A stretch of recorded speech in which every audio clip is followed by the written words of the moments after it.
Hey everyone. So, has it ever happened with you that you sent your CV to a recruiter for a position, you got rejected, but to top it all, you have absolutely no idea why you got rejected in the first place? You sent a CV which, according to you, was the best possible CV for the position, but it did not get selected. So in this video, I'm going to be talking about those points which are not so obvious and probably are constituting 95% of the times any CV is rejected.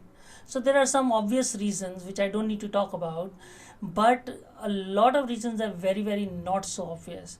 I'm Dr. Push Plamba and I'm your victory coach who's been working in the industry for about over actually 21 years now.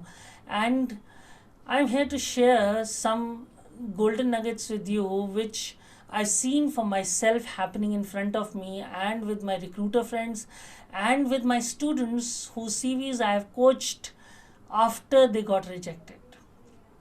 So here it goes, and if you do like this video and you're watching it on YouTube, please do subscribe to my channel and put in a comment down what you think was the most relevant point for you.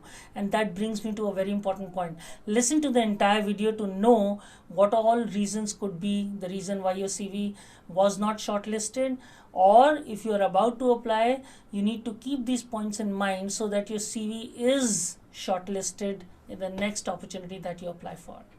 So here it goes. Point number one, your application was incomplete. Understand, a CV never goes without any application. And when I say application, I mean it could be an online application that you're filling up, or it could be an email that you're writing with your CV. So in many cases, this information which is supposed to be in that application form or that email is left incomplete by the candidate, and those incomplete information might sound something very trivial to you but are actually of importance to the recruiter. Just understand some basic facts over here. If it is an online application, any field marked mandatory has to be filled. Of course, the CV would not be submitted in that case. But fields which are marked optional also ideally should be filled up in case you fall into that category which can answer that particular question. So start putting in that as much information in your application form as is relevant and is asked of you. And if you're writing an email, ensure that you put all your vital information, the contact details, the email addresses, even the references if they have been asked for, in that email of yours when you submit and hit that send button.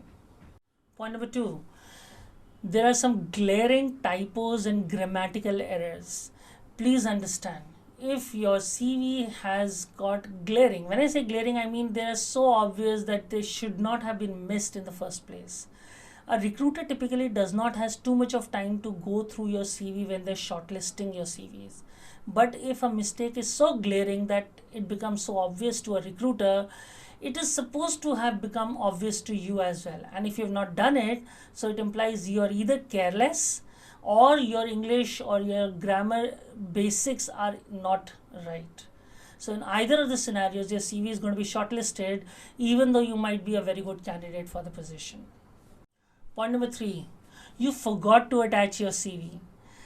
You are sending an email to a recruiter and you, of course, the intention is to attach your CV, but in all your hurry or your carelessness of writing that email, your focus was so much on writing that email that you forgot to attach your CV. Well, in that case, your CV is in any case by default rejected because there is no CV in the first place and you will never hear from the recruiter again. Point number four, when you're writing an email to the recruiter, you cannot be rude. And when I say rude, what I'm actually meaning is, of course, it's obvious that you are not going to be abusive or anything, but when you're rude, I have actually seen students writing for their internships or even candidates for their jobs, and they write something like, I would like to have a reply as soon as possible as I am also in talks with two other recruiters. Well, you might be in talks with the two other recruiters, might not be. You might be in a hurry, might not be. But in any case, the recruiter is not concerned with all of this. Until unless you are an exceptional candidate for that particular position, which happens very less, especially in a country like India, where there's so many applicants for every job. Well, you need to be polite. You need to be able to sell yourself properly. You need to understand that it is a buyer's market, not a seller's market. Next point, you were not descriptive enough in your email with regard to your past experience and internships. And when I say this, I mean that if you've done internships in the past, and let's say you're a student or even a candidate who's a fresher, you need to elaborate on what you did as a part of that internship. Please do not write ambiguous and vague sentences such as research work, such as drafting. So just don't leave it at this. You need to be very, very categorical of what you did.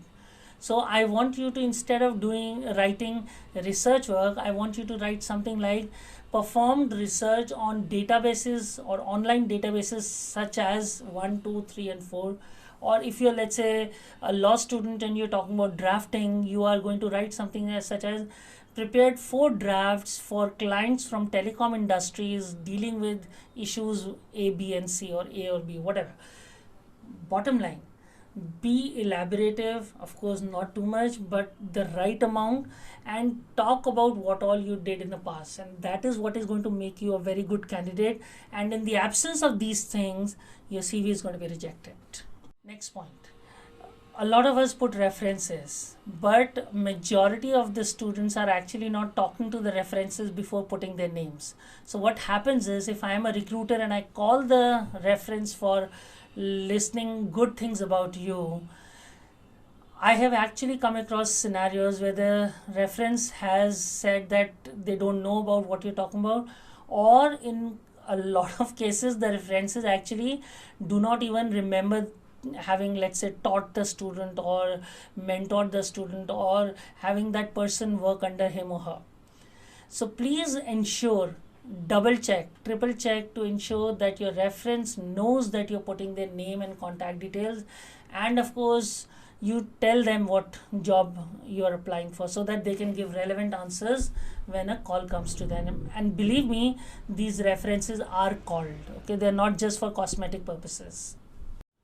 Next point, and this is the second last point, you are not answering your emails regularly. As a recruiter, the only means that I am going to be using is emailing you. It is going to be very, very rare, apart from setting up an interview with you, that I'm going to be calling you to take an update or asking you for any additional information. And if you're not checking your emails, there is actually a statistic which says that 12% of the finally shortlisted, selected candidates lose out on their jobs because they are not replying to the emails in time. So as the last step, when you are offered the job, as an offer letter is emailed to you, there is a certain amount of time which is given to you for you to revert with your acceptance. And if you miss on that time frame, that window is gone, your opportunity, your actual job opportunity or internship opportunity is gone. And of course it leaves a very, very bad impression that you're not checking your emails, because emails is what you communicate via in today's time. And coming to the last point, and this is perhaps one of the most obvious and yet one of the most common causes of CV not shortlisted. And when I say obvious, I'm saying obvious to me. I'm sure it is not very obvious to the students or the candidates who are applying for the internships or jobs. You are putting unwanted, irrelevant information. A basketball match that you won at a school level in your class 8th, standard 8th, is irrelevant as of right now, in case you did not do anything beyond it. And if you did something beyond it, that is, you played at, let's say this was an inter-school competition, and later on you played at zonal or national level or perhaps international level, in any case that renders your class 8th achievement null and void. And of course, please do not put in emails such as Papa ki Pari, Daddy's Angel, Sandy's brother, Sandy's something. Please be professional when you put in an email. Please use your name, proper name, and if your name is taken, try to use an underscore or any numeric number behind it. Please go that extra length to create a professional email address, because that's going to be used throughout your life. So bottom line, guys, these are the points you have to keep in mind when you're writing your CV, when you're sending your CV to a recruiter for an internship or for a job opportunity. And you also need to revisit this if you are not able to get why your CV did not get past the first round in the last opportunity you applied for. And of course, if you did like this video, I would request you to subscribe to the channel and turn on all notifications so that you get to know when I post my next video. And I'll see you in some other video. Take care. Till then, to your success. This is Dr. Pushpalamba signing off. Bye bye.